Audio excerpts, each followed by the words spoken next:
Bonjour à tous, bonjour Dani, bonjour Xavier, bonjour à tous Bon, qui nous écoutent. bonjour Myriam, bonjour à tous les auditeurs. Voilà. Donc, Myriam, Cette je te petite laisse capsule, parler. oui, mais peu importe, c'est une petite capsule pour un peu vous expliquer ce qu'on fait, en fait, qui nous sommes et ce qu'on fait, comment on le fait. Donc, on fait par exemple de l'hypnose régressive ésotérique pour trouver des causes ésotériques sur les mal-être des personnes, les blocages, au point de vue de l'argent, au point de vue amoureux, etc. Donc, ça, nous faisons, hein, Dani. Tu peux Tout à peut-être fait. continuer, dire un petit Je mot que je ne parle pas vais, pendant toute la pas de séance. souci, voilà, je vais complémenter. Donc, l'hypnose régressive ésotérique, à quoi ça sert en fait? Vous avez des schémas récurrents dans votre vie, ça peut être tous les sujets que vous rencontrez au quotidien. Ça peut être aussi des problèmes de santé.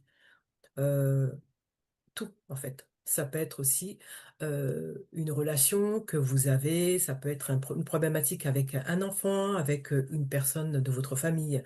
On va chercher la cause ésotérique. S'il y a une cause ésotérique. Ça veut dire quoi ésotérique? On va chercher dans l'invisible parce que ça existe et c'est réel. Parce qu'on ne parle que effectivement de choses simples, mais effectivement l'invisible existe et il y a des liens que l'on peut faire. Et comment ça se passe? Il y a une opératrice et une télépathe. La télépathe est en état modifié de conscience.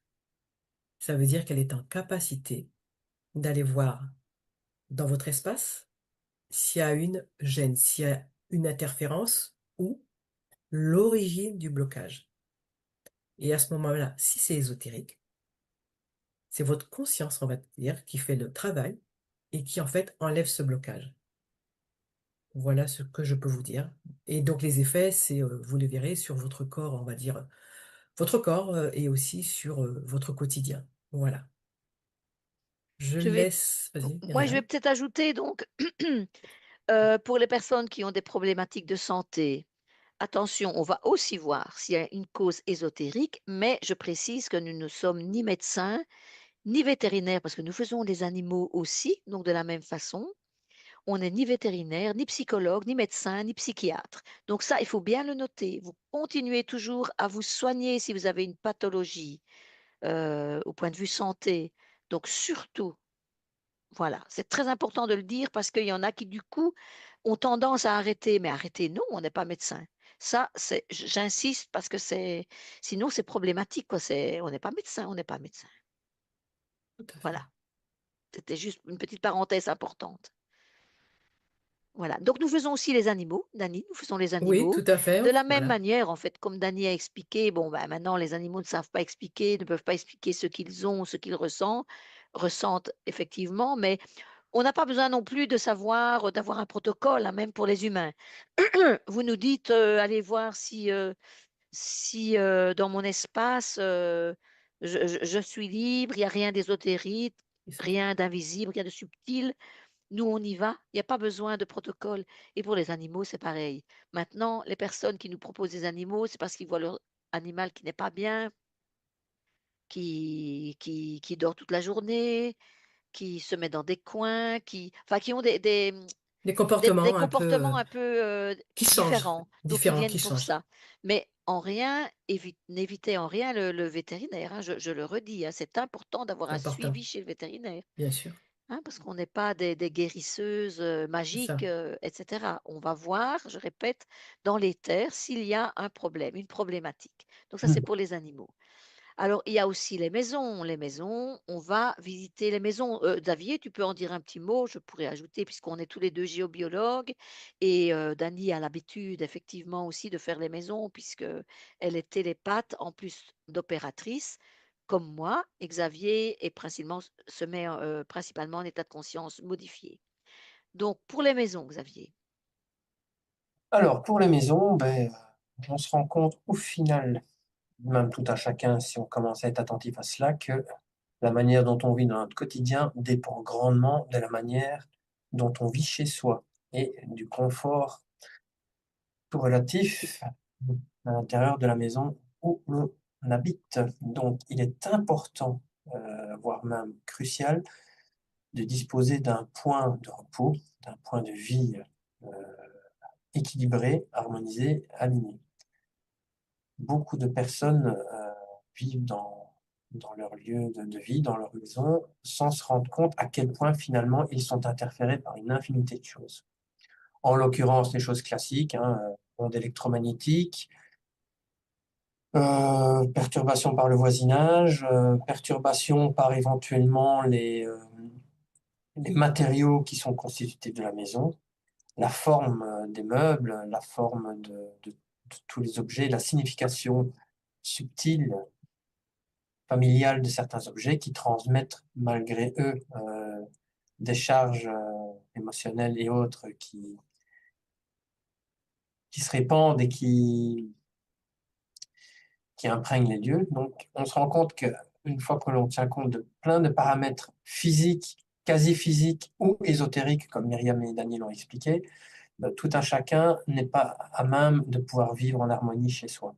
Cela entraîne évidemment plein de déséquilibres, hein, déséquilibres émotionnels, des petits déséquilibres, ne fût-ce qu'avec le sommeil, comportemental avec les membres de sa famille, par exemple, ou pire, sociétal sur la plus grande échelle.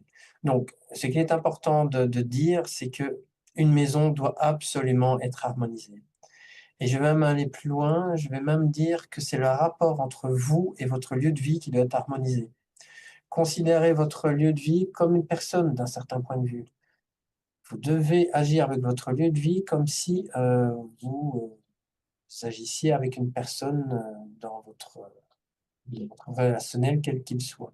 Donc, votre maison doit faire partie de vous et inversement. Donc, pour cela, si ce n'est pas le cas, et si vous sentez que vous n'êtes pas en harmonie avec votre lieu, il est important de faire appel à des personnes qui peuvent vous aider à remettre cela en état. Dans certains cas de figure, ce sont souvent des prises de conscience qui permettent à l'habitant de se rendre compte de certaines choses et de modifier le relationnel qu'il a avec sa demeure. Dans d'autres cas, il est important que des professionnels agissent et effectuent des tâches que vous ne pouvez pas faire vous-même euh, parce que ce n'est pas encore possible. Donc, nous pouvons proposer toutes ces solutions afin de faire en sorte que nous disposons dans notre trousse à outils de géobiologue de plein d'ustensiles qui nous permettent de vous faire sentir au mieux chez vous. Voilà. Voilà, moi Alors, j'ajouterais juste, hmm, que, une personne qui est interférée, qui se sent pas bien et cetera, est-ce que c'est dû à la maison ou à elle-même? Ou les 2. Donc je dirais qu'une personne qui fait une hypnose pour elle-même, il est important de faire pour la maison également, pour que les fréquences s'ajustent pour un mieux dans l'habitat et pour elle-même. Donc voilà, je ne sais pas si vous voulez ajouter quelque moi, je chose, mais suis, oui, tout à fait d'accord. Et je voulais aussi ajouter aussi que on a aussi cette facilité. Si vous avez besoin d'acheter une maison, vous avez un terrain et vous vous posez la question, est-ce que effectivement ce terrain voilà, on peut effectivement directement, aller voir ce qu'il en est, réharmoniser le terrain s'il y a besoin, parce que ça c'est possible, pour qu'après vous puissiez en fait faire une construction, quelque chose qui vous convienne. Du coup, ce qu'on appelle la cosmotellurique. Ça c'est aussi important. Quand aussi il y a des soucis de maison à vendre, ça, il y en a pas mal. Donc ça aussi, on peut aller voir qu'est-ce qui se passe au niveau de la maison, est-ce qu'il y a une problématique? Et ça vous permettra effectivement d'avoir des réponses aux questions que vous vous posez. Voilà.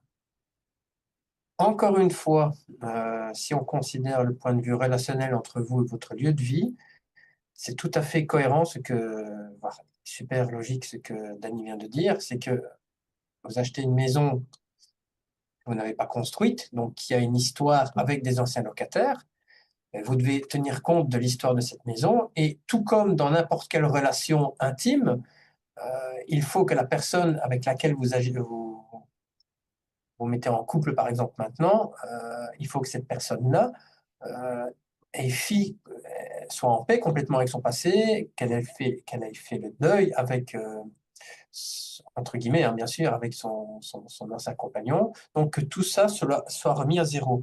qu'elles ne reviennent pas dans votre relation de couple maintenant avec encore un regard vers le passé. Sinon, ça va interférer dans votre harmonie actuelle en tant que nouveau couple. Pour une maison, c'est la même chose. La maison, quand vous investissez une nouvelle maison que vous venez d'acheter ou que vous occupez, quelle que soit l'approche, cette maison devrait idéalement être remise à zéro. Donc, que le passé énergétique, vibratoire de cette maison soit classé et n'interfère plus avec le moment présent en rapport avec l'achat de votre maison. Donc, que tout ça soit derrière vous. Ce que nous proposons, c'est évidemment cela. On fait en sorte que toute l'histoire de la maison soit classée et que le passé de cette maison ne vienne plus interférer avec votre vie actuelle. Voilà. Voilà et puis je peux donner un exemple tout à fait concret parce que, je viens de vendre, la maison de mes parents et en fait, je nous l'avons nettoyée ensemble parce que c'est une maison où mes 2 parents, mon papa est décédé dans cette maison, vraiment en grande souffrance et ma maman n'est pas décédée dans la maison, mais elle est décédée 2 jours après avoir été hospitalisée. Mais, avant ça, elle était vraiment en très grande souffrance. J'ai passé énormément de temps avec elle, mais elle était très perturbée au niveau entité et cetera. Aussi la mémoire, les mémoires, toutes les mémoires qu'il y avait dans cette maison, parce que c'était toute une vie qui s'est passée, qu'ils ont passée dans cette maison. Donc, avant la vente, il était vraiment impératif, de la nettoyer parce que toutes les personnes qui entraient de cette maison étaient mal à l'aise, vraiment mal à l'aise. Donc nous l'avons nettoyé et finalement, on se sentait vraiment hyper bien. Après, tout le monde s'est senti hyper bien. Je dis parce que, je suis pas seule dans la famille, hein, on est 5 enfants et cetera, les belles-sœurs, beaux-frères, tout ça. Bah, avant, ils n'osaient pas monter à l'étage et là, maintenant, tout le monde est vraiment hyper à l'aise, dans cette maison. C'est très important pour la vente de la maison parce que les gens ont des ressentis qu'ils ne comprennent pas, mais Voilà, les ressentis sont là. sont présents. Donc voilà. Donc moi, j'en ai parlé à l'agence, comme quoi j'avais nettoyé la maison, en me disant: «Bon, il va me prendre pour une folle, hein, s'il ne connaît pas le truc, enfin, je veux dire, s'il ne connaît pas les géobiologues» et il me dit: «Mais madame, vous savez, on ne le dit pas à nos clients, mais systématiquement, on fait un nettoyage avant la vente et on les vend en général tous très, très vite». Je lui dis: «Bah, écoutez, il ne doit pas venir du coup, il ne doit pas venir, on l'a fait». Eh bien, 3 semaines après l'avoir signalé juste sur Facebook, enfin l'agence, donc il y avait pas encore d'affiche, rien du tout. 3 semaines après, elle a été vendue alors qu'il y avait d 6 propositions, 12 visites, 6 propositions et à la fin une très belle proposition, donc on l'a vendue. Ça a été à d'une rapidité, incroyable et quand je regarde sur son site, je veux dire, il y a les maisons ne sont toujours pas, notées avec une affiche et elles sont vendues très, très rapidement à l'exception d'une ou l'autre qui prennent un peu plus de temps, mais il dit: «On n'a pas d'échec de vente». Donc c'est vraiment un exemple parce que Eh je l'ai oui. vécu, hein, voilà, j'ai l'habitude de le faire, mais en même temps, c'était chez Mmh. mes parents, chez moi, voilà donc on a réalisé un beau nettoyage. Encore merci Dany et Xavier parce que c'était vraiment le jour et la nuit, quoi, le jour et la nuit après. Enfin soit, ça c'était un exemple. Il y a un autre exemple, si vous avez des exemples Dany et Xavier, vous pouvez Oui, j'en aussi ai les une, mentionner, mais bien c'est sûr, important pour bien sûr, comprendre. bien sûr. Donc il y a quelqu'un qui m'a appelé pour dire, c'était d'ailleurs une aide familiale qui prenait soin de mes parents. Qui m'a dit: «Écoute, moi j'ai mon fils qui me dit tous les jours qu'il joue avec une dame». Il a 2 ans et demi, il dit: «La dame qui joue avec moi». Et il arrive à s'exprimer, à dire: «Il y a une dame qui joue avec moi». Enfin, il y a voilà, enfin lui, il voyait une dame. Et donc, bon, on est parti vérifier. Donc avec d'autres collègues, on a aussi d'autres collègues aussi, avec nous. Ça sur vous pourrez voir ça sur notre, site ou notre page YouTube que je vais noter en dessous de cette vidéo. Donc elle me dit: «Bah, écoute, OK, ça va, on y va» et en fait, effectivement, il jouait bien avec une entité. C'était une petite fille de 8 ans, c'était pas une dame, mais la perception, de l'un et l'autre peut être, différente. Donc mais il y avait bien, cette entité qui jouait. Donc cette entité était dans la maison, donc forcément dans son espace puisque, elle passait, elle jouait avec lui, donc il y avait, un relationnel avec elle. Donc elle était dans l'espace de l'enfant mais en faisant la maison, on a réussi à faire partir, cette petite fille. Donc c'est Enfin, ces sessions sont sur notre page YouTube. Donc voilà, je ne sais pas si vous avez d'autres exemples, il y en a plein, hein, je dis que j'ai fait un chat un jour, qui était Diagnostiqué, Diagnostiqué. diagnostiqué, voilà, diagnostiqué, c'est ça, diagnostiqué. sorry, ayant la maladie de Charcot. Donc, bah, voilà, c'est le vétérinaire qui avait dit que c'était la maladie de Charcot. Il proposait donc pour le soigner, parce qu'il n'y a pas de traitement, un suivi, qui n'était pas encore sur le marché, donc c'était vraiment, il n'avait rien de mieux à proposer. Donc la propriétaire a dit: «Ah, on va faire d'abord une hypnose, on verra». Eh bien ce chat qui ne bougeait plus du tout, mais vraiment ne bougeait plus du tout, la propriétaire devait le tenir pour qu'il fasse ses besoins, l'essuyer, le laver, pour manger, elle devait le tenir pour qu'il tienne sur ses pattes, elle le soutenait vraiment, il mangeait encore. Donc voilà, et le vétérinaire était tout à fait OK pour le faire. Donc j'ai été voir, j'étais comme télépathe cette fois-là.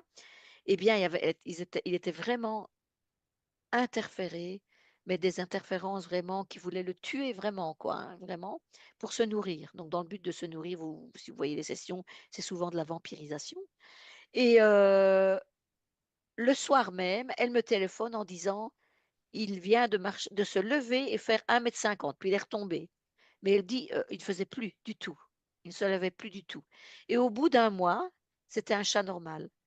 Donc ça veut dire que c'est tous les symptômes de la maladie de Charcot. Donc le vétérinaire avait raison, c'était un truc, paralysie, il avait raison, et je le répète, il faut suivre, les indications du vétérinaire. Ceci dit, elle est retournée chez le vétérinaire, elle a expliqué, donc il a dit: «Écoutez, pour le moment, on laisse comme ça, on va voir l'évolution, tout simplement», et il a vraiment, collaboré avec, la propriétaire. Donc ce chat a été guéri grâce à l'expulsion de ces interférents. Donc ça, c'est encore un autre cas de figure. Maintenant, si quelqu'un vient pour une pathologie médicale, s'il n'y a pas d'interférence liée à cette maladie, il faut le médecin va continuer à la soigner comme, voilà, il faut continuer à faire le protocole, avec, son Médical. médecin. C'est que s'il y a pas d'interférence, on ne peut rien faire, on n'est pas des guérisseurs, on n'est pas des médecins. Donc voilà, s'il y a pas d'interférence liée à ça, i rien ne se passera. Donc il faut le savoir aussi. Mais c'est bien de vérifier, en tout cas. Je ne sais pas si vous avez d'autres exemples, ça Non, peut du aider les tout. personnes, D'autres exemples, après, c'est ce que j'avais dit. Les personnes aussi, il y a des personnes des fois qui se font muter dans d'autres régions. Pareil, si elles ont besoin, photo de la maison par l'agence. Et voilà, on peut voir effectivement comment effectivement est la maison avant d'acheter, parce que ça, c'est très important. Vous allez acheter un bien. Des fois, vous pouvez pas vous déplacer si c'est une région qui est un peu loin en France ou ailleurs.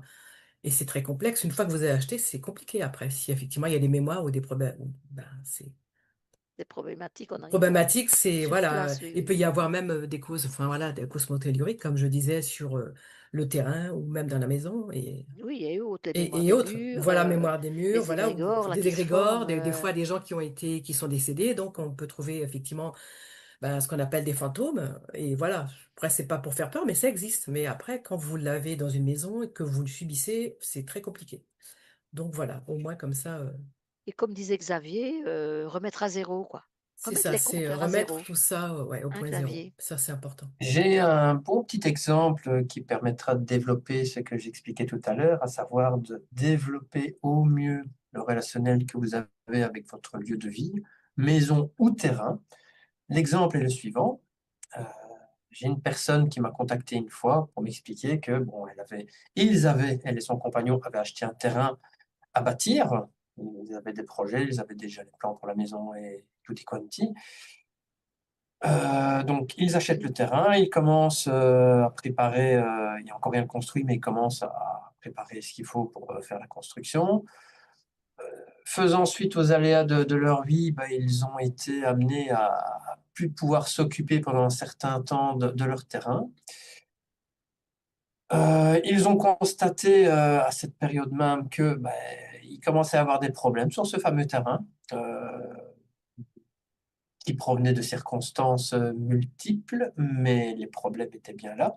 À savoir, ben, la commune a, par exemple, La mairie a fait abattre des arbres qui étaient autour et sans faire exprès, ils ont abattu des arbres du terrain.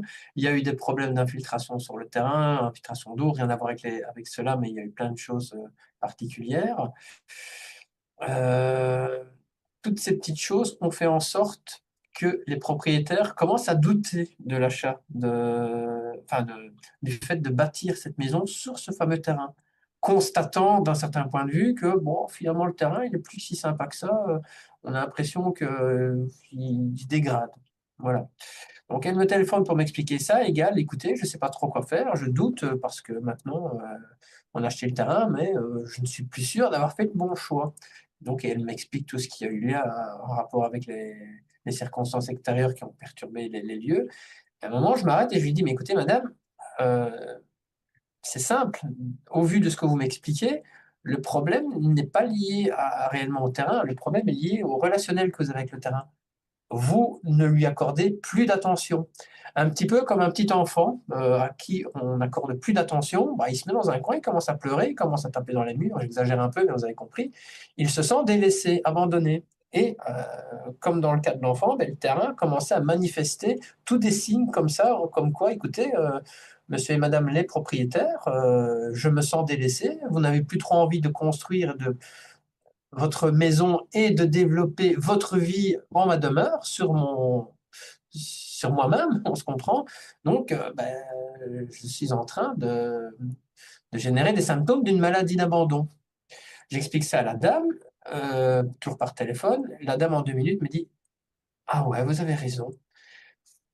Sur 2 semaines de temps, cette dame m'a expliqué que la situation avait, comme par enchantement, on se comprend, subitement changé. Parce qu'ils avaient réinjecté de l'espoir, de l'énergie d'investissement, de construction, de la vitalité finalement sur ce terrain. Donc du coup, bah, ce terrain est sorti de son coin, il a arrêté de bouder et bah, il a affiché sa meilleure personne pour permettre la construction optimale de la maison.